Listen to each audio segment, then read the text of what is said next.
The summer keeps moving along, and we have heard from head coach Jon Scheyer. He opens up about the Final Four loss to Houston and just how good this upcoming team might be. All of that and more today on Locked On Blue Devils. Hi, everybody. Dick Vitale. Hey, make sure you listen, man, to Locked On Blue Devils with J.J. Jackson. He's awesome, baby.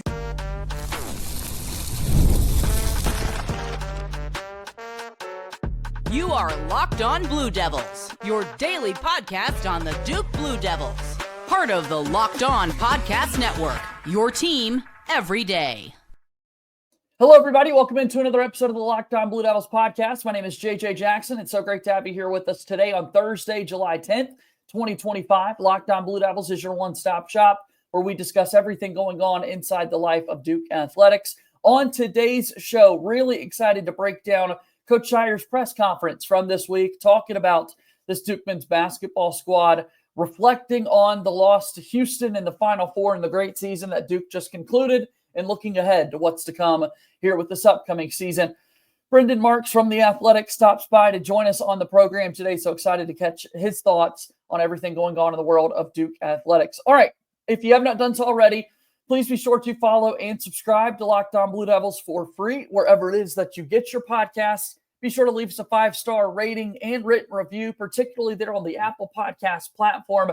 The algorithms love those reviews and helps us out a whole lot if you can take a little bit of time to do that for us. Also, remember, you can watch the show each and every day on YouTube. Subscribe to our YouTube channel, like this video, share it with your friends as we continue our climb towards that 4,000 subscribers mark on YouTube. Follow us on X at LO_Blue Devils. I'm there as well at _JJ_Jackson_. And the show is also on Instagram and TikTok. All right, without further ado, let's bring him on into today's program.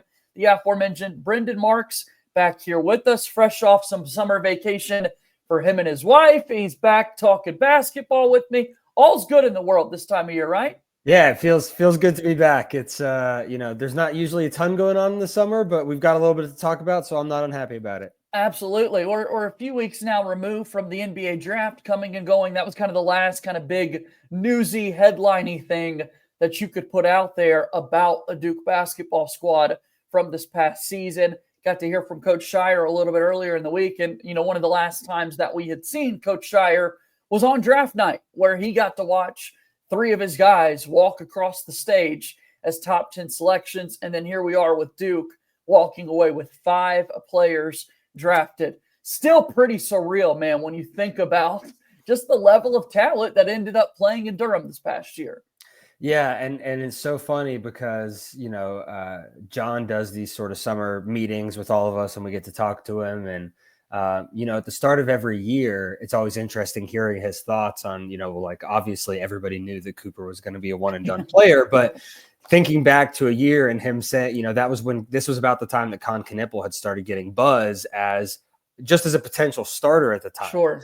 And to think back to, I remember him saying something to the effect of you guys are going to write so much about him that this kid's going to be gone before he's played a game. And obviously it matriculated, but it's always interesting, with the gift of hindsight, looking back and seeing where these guys turned out. But I think we knew, midway through this year, if not earlier on, that it was going to be a special team. Obviously, having everybody drafted. I think that was the first in Kentucky in 2015. Just an unreal collection of talent, and it'll be a Duke team that we're talking about for a very long time. Yeah, unfortunately for this Duke team, it's a team that wasn't able to win it all. It wasn't able to win that 6th national championship in school history. Their first under head coach Jon Scheyer with that tough loss to Houston. You mentioned talking to Scheyer a little bit earlier in the week. How quickly do we get to that? I mean, is this right away that you get the coach to start to open up on that? What was that process like of getting him to reflect back? Yeah, John, one of the things I appreciate most about him is he's relatively transparent. And especially college head coaches, you don't always get that. But, sure. He was very clear earlier this week talking about the Final Four loss, talking about what he learned from it, how he processed it, and basically said that, he watched it on the plane ride back home. And I think there's kind of 2 ways you can go in that situation. I mean, I've heard of coaches who don't watch something for a couple of months, if ever. I remember, I don't think that Roy Williams watched back the Villanova tape from the 2016 national title. I don't know that he watched that one back right away, but as he said earlier this week, Jon was up. He was, going back. He was with Cooper Flagg for a lot of Cooper's, National Player of the Award ceremonies. And so you don't really have time to wait in this environment anymore, and that was another thing that he added, that game's on a Saturday, they get home on a Sunday. By Monday, he's already having player meetings, talking to guys about, hey, what are you doing? Are you coming back? Are you thinking about leaving? Are you thinking about declaring? Like, where's your head at? And, I think we're just going to continue to see those timelines kind of sped up. But, I thought he was very transparent and said it took a little bit of time to process it all the way. Obviously not, second guessing yourself, but sort of reliving it, trying to take lessons for the future. And, I think some of the actions Duke has taken this offseason are a direct result of him going back and watching that game and what led to that result. In a way, it's kind of difficult to think about what are those takeaways that you could have to implement, because we just saw the starting five all left. They've all been drafted now at this point. When are you really going to be in that type of situation again? It's going to be an entirely new group of guys that you're trying to do that, other than the inward reflection, I guess, that Coach Scheyer would then have to be able to deliver a message or that sort of thing. It's kind of difficult to process how that could correlate to future situations given the roster turnover. That's true, but I do think there are things that are still applicable. Like a big one, I think, is you look at, one thing was going back and sort of doing the postmortem on the season. And we talked about this during the course of the year, but it was how few truly close games Duke won. I think Duke only had one win all of last season by one basket or less. They did not play close games whatsoever. And so, part of that is a function of the ACC in its current state, but you look at the scheduling that he's put together for this season, not just the schedule itself, but the timing of it, trying to have more of those non-conference games in February. That's a direct result of wanting to be better prepared for those situations. So I do think that that's something you can look at. Again, looking at some of the, he mentioned this the other day, when he had his press conference, looking back at some of the guys who played well in that game and maybe didn't get the opportunity in the second half that, frankly, that I thought they should have. Caleb Foster, I think, is a great example of that. Played tremendously in the first half, was getting a lot of rebounds, was really quelling Houston's, offensive glasswork, and, barely saw time in the second half. So again, looking at rotations, looking at your substitution patterns, not to fault Jon for sticking with the guys who brought you, but I do think there are things beyond the personnel that you can look at and you can take away and that hopefully pay dividends down the road. Yeah, no, certainly a great point because, there were a lot of games that you felt like once this thing got to halftime, and unfortunately way more than that once the ball tipped off, it's like, well, we know how this one's going to end up being. And I do appreciate it. Sounded like Coach Scheyer was appreciative. I don't know the word I'm looking for here, but I mean, at the end of the day, you're right. One win, that's a very close basketball game on a season in which you had 35 total wins. It's hard to really be overly disappointed in that outcome and that result for what you were able to do. Right. And, he was very transparent throughout last season and even going into last season about, the difficult non-conference schedule that he built for last season. You had Kansas, you had Kentucky, you had at Arizona, you had these big time games. And he mentioned, I thought the ACC might be a little bit down. It turns out that it was. And I wanted to give my guys opportunities to test themselves. I wanted to give Cooper opportunities in late game situations. He was very transparent about that. And I think it worked. Obviously, it didn't end up with the result that you wanted, but it was a good process. I think he's just doubled down on that now and understands that it's got to be even more. You've got to put the guys even more in the fire just because you don't know how many of those opportunities the league is going to get you. Right. So, it'll be interesting to see if it translates any differently this year. I do think that, he's not going to have any revisionist history and think back on things, but I think some of the late game play calling is something he'll probably look at this year. You don't have a Cooper Flagg this year, so that maybe opens up the playbook a little bit more. I don't think Cam Boozer he's going to be great, but he's not going to be Cooper. So again, there's a lot that you can take away. There's things you can look at that are going to be different in the future, but the fact that he's trying to learn from them is obviously what I think Duke fans want to hear. And now Duke turns their attention to a new season with new players, new coaches in the mix. A schedule that we just talked about has been pretty much set in stone at this point. So Really exciting to kind of turn the corner. And I want to dive into that here in just a moment after we take our first time out here on today's episode of Locked On Blue Devils. Locked On Blue Devils here today is brought to you by our friends over at FanDuel. Summer sports are in full swing, and whether you're all about baseball under the lights, golf on the green, or high-stakes soccer action, FanDuel is the best way to make every game even more exciting. You're already following the action. Why not make it a little more thrilling?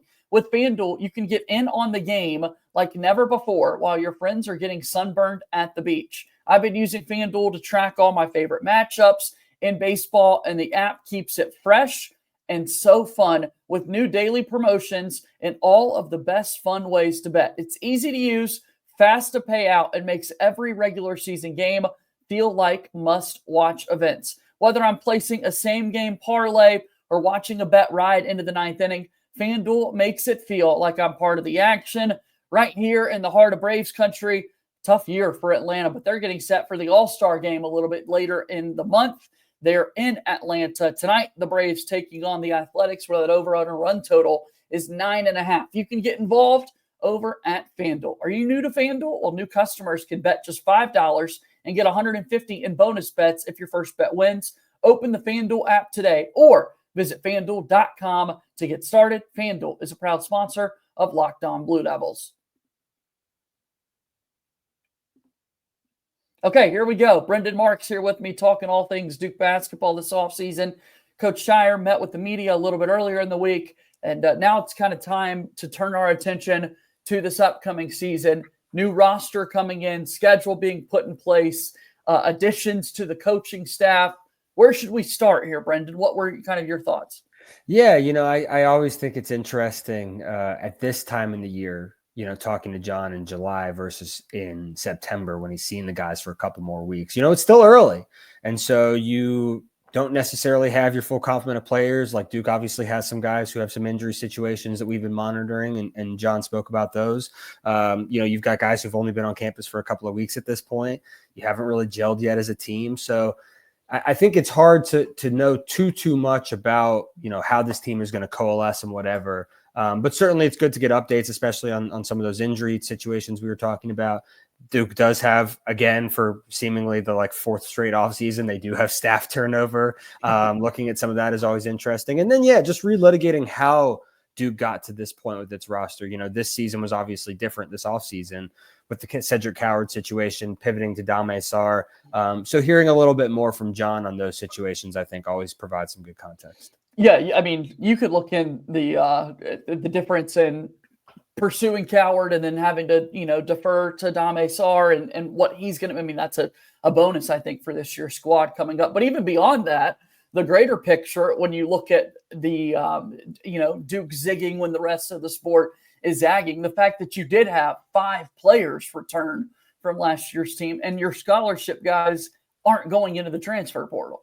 Yeah, and look, the guys that they brought back, I wouldn't say that any of them are going to be like the number one option on this year's team, but very much like last year where you had these ballyhooed freshmen, these ballyhooed newcomers who were insulated with, like a Tyrese Proctor. That's the role that we're going to see from guys like, Malik Brown when he gets back to full health, Caleb Foster, Isaiah Evans, Patrick Ngangba. I think Darren Harris is a guy who can have a role this year in the backcourt. Like, these are all guys who are going to, in theory, be contributors, some more than others, but we're talking about, a number of starters in that group of returners. So it'll be a little bit more of a different roster makeup than it was last year. But obviously getting those guys back is huge, especially the 2 in the backcourt when, realistically it looked like in March, one and or maybe both of them might not be back. Yeah, might be wearing other jerseys, might be playing professional basketball at this point, but you've got year 3 Caleb Foster coming up, and man, it was a busy time trying to figure out what decision Isaiah Evans would make in regards to the sophomore season. How big will he be for Duke? I mean, is there a chance that this is one of the premier guys for the Blue Devils this season? I certainly think so. Yeah, I mean, that he's going to bring the shooting, obviously. But the thing that we saw last year was when that wasn't there, he sometimes struggled to make an impact. He improved defensively over the course of the year, but he's got to keep getting stronger. He's got to keep getting bigger. Got to keep putting in the intensity on both ends, basically. You've got to be able to do more than just shoot. As good a shooter as he is, you got to be able to do a little bit more of that. But I do think that he's going to be a huge player. He's going to be a starter. He's going to be a starting perimeter guy. I think there is a big opportunity for them, and it's a big summer for him. And, I thought it was interesting hearing Jon talk about his offseason conversations with Isaiah specifically, and the fact that it was not telling each other what we wanted to hear. It was being very transparent about the fact that, hey, we want you back. You're going to be a big feast for us, but also, you are not a ready-made in a situation right now. You still have a lot of work to do. And so it sounds like he's taken up that challenge so far. He's taken the mantle, but how it actually translates, from now to October to November, it's a lot of time to get a lot better. And Isaiah Evans does need to. Yeah, I can't wait to see what he's got up his sleeves for this upcoming season. I think he's going to be such a big-time X factor for the Stoop team. So the freshmen that we're talking about here, 5 of them come in and are set to make an impact on this year's squad. It's one thing kind of to watch them play throughout their high school careers and to see what they're able to do, watch highlights and that sort of thing. Entirely different now that we're seeing a couple of clips here and there of them in full Duke gear going through the practice settings. And it's going to be a whole lot of Boozer twins and Cam Boozer specifically.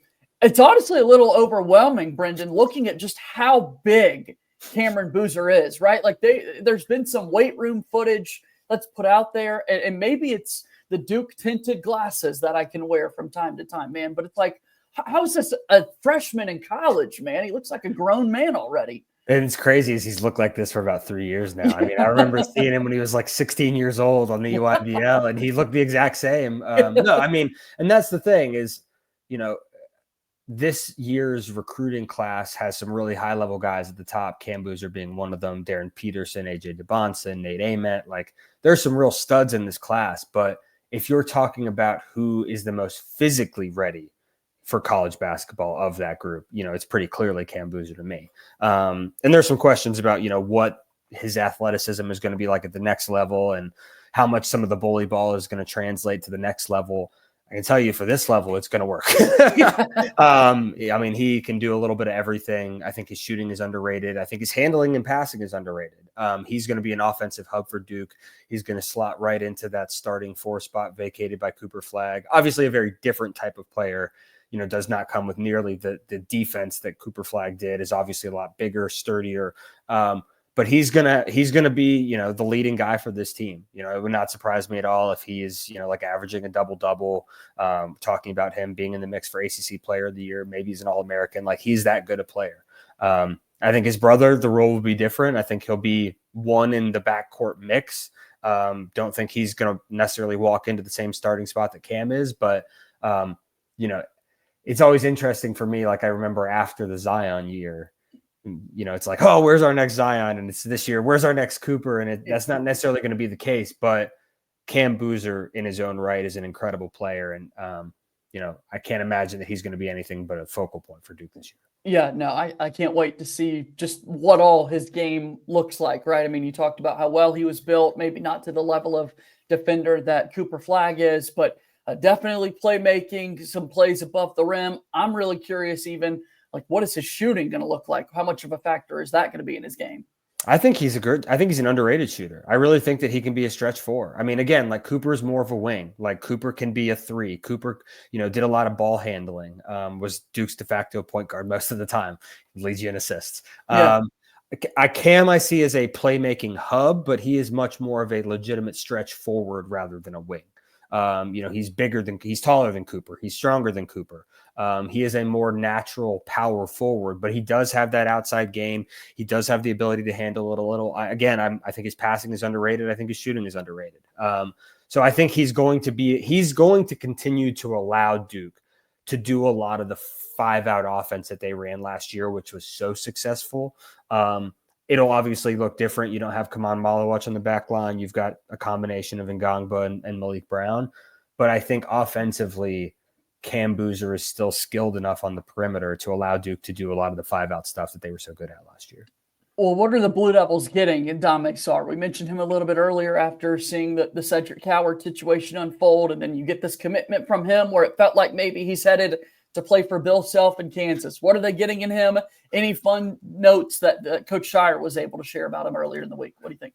Yeah, certainly. So, I mean, I can just tell you from my own understanding, the Dame Sarr situation, like, you say close to going to play for Kansas. That's an understatement. But, obviously, look, I mean, this is a guy who Duke's been scouting for over a year. One of the first things that Jon Scheyer did when he hired Emmanuel Dildy was send him overseas. Dildy does a lot of Duke's overseas scouting, and he's a guy who's been familiar with Dame Sarr for quite a while. And he's, been familiar with the agency. He's been familiar with the kid. They've seen him a lot, seen him in different settings, seen him in hoop summit, seen him in, overseas. So the familiarity was there. And I think, he is with a lot of the guys that Duke gets, you're not going to see him play his best basketball in a Duke uniform. He is still, relatively speaking, raw. There's a lot of runway, but 6'7", 7-foot wingspan. I think he very easily can be the best defender on this team. I think he's someone who can guard 1 through 4, multiple positions, does have the body already, is a underrated shooter. Maybe not as polished offensively as some 5-star guys in the past, but the body, the frame, it's all there. Again, I look at him as a perimeter starter. I think he's going to be their best perimeter defender from day one. And as he continues to get experience with the American game and his current teammates, I think he's just going to keep getting better in that respect too. So a huge recruiting coup for Duke, especially after losing Coward. They had to have Dame, had to have another starting caliber wing, and he's one who can, play sort of across the board. All right, so now when you look at this class, we've already mentioned the Boozer twins and Dame Sarr, what he's going to be able to bring for Duke this upcoming season. Kind of the other guy I want to touch on is the newest to arrive, and that's Nick Khamenia after playing for the U19 team. It was eye-opening, I'll be honest, Brendan, when we get the way too early mock drafts right away from ESPN after the draft, and Gavoni and Jeremy Wu and those Draft Express guys have another lottery pick from Duke. The fact it's a Duke lottery pick shouldn't surprise you, but I see there's Nick Khamenia's name listed there. I mean, now it feels like all the buzz this offseason is kind of being shifted to Khamenia coming in. Yeah, it's a little different than Knipple because Knipple was obviously doing it at Duke and scouts were coming through, and this was, the international stage. But yeah, I mean, the guy does what you want from a modern, 3-4. I mean, he shoots the hell out of it. I think he's a terrific passer. Obviously you saw that he can play, sort of a different role. He was more involved in certain games compared to others as his run with the U19 team. But a guy who's going to light it up. And again, like you're talking about, Duke wants positional size. Duke wants floor spacers. He provides both of those things. The interesting thing to me is sort of how Jon Scheyer manages this front court rotation. To me, this is a really front court heavy team. Both of Ngangba and Malik Brown need to play a lot. Cam Boozer obviously is going to play a lot. You want Nick to be able to play a lot. Like you're going to have Dame maybe playing some small ball for. You've got Sebastian Wilkins there now too, who I think has been underrated compared maybe to expectations. Like how does Jon Scheyer manage that rotation? The front court is going to be really interesting to me. But certainly, I think for Duke, you're talking about a guy who is going to compete to go number one, at least 2, if not 3 more guys who are competing to go in the lottery. Like this is sort of the standard under Jon Scheyer now. The question of if he was going to be able to keep up this ridiculous run of talent has been more than answered. And now it's just about getting all the pieces to coalesce as quickly as possible. That was the biggest thing that last year's team had going for it. So this year's team, needs to catch up in that respect. Yeah, I mean, and here in the summer months, we've got Peach Jam right around the corner. So now, in a matter of time, eyes on kind of the next class that Duke can kind of start to build and that sort of thing. All right, a few more thoughts I do want to touch on with this offseason Duke has had so far, but we're due for our final timeout here on today's show.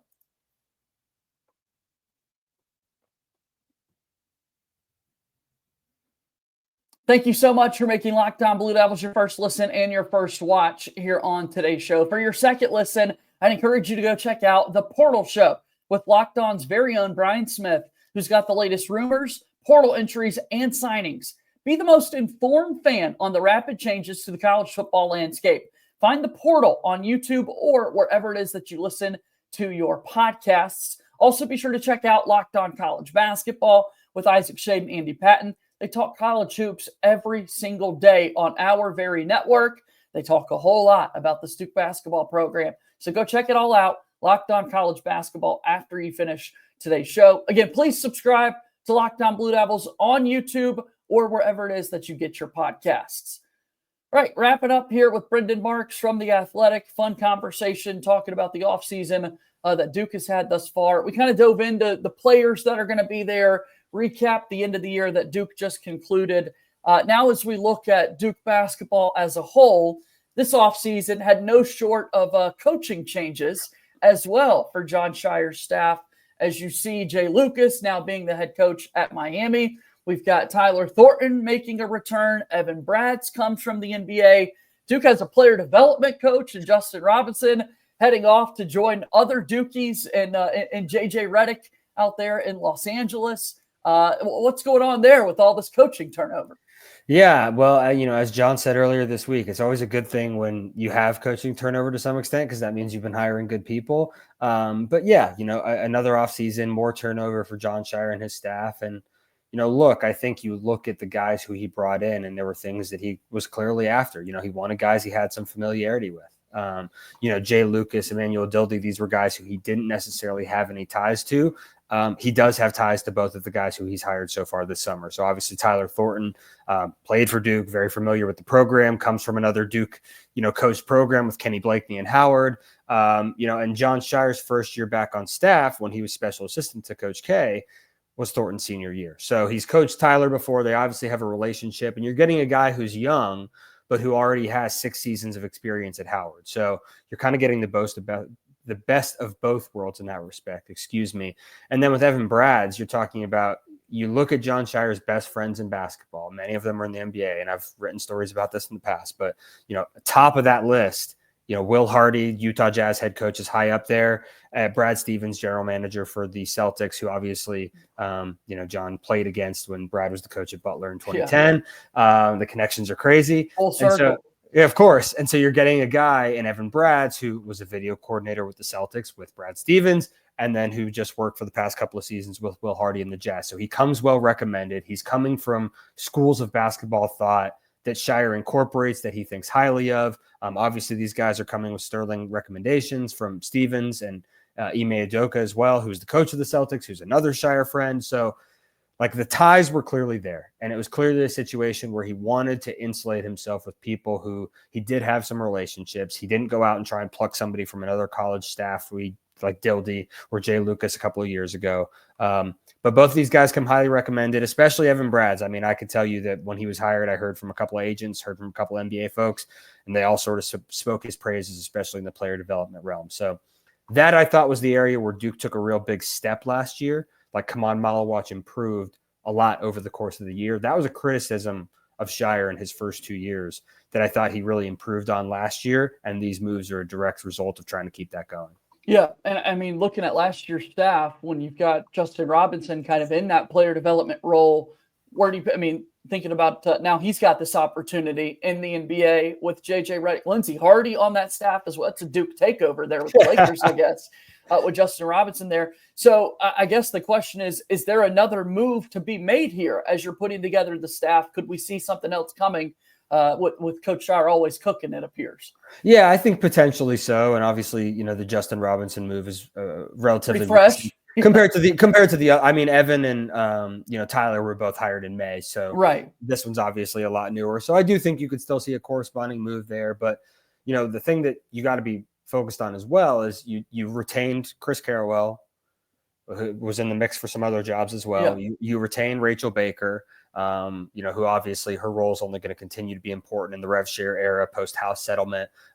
You need to have somebody there who understands what you're doing, and getting familiarity is a good thing.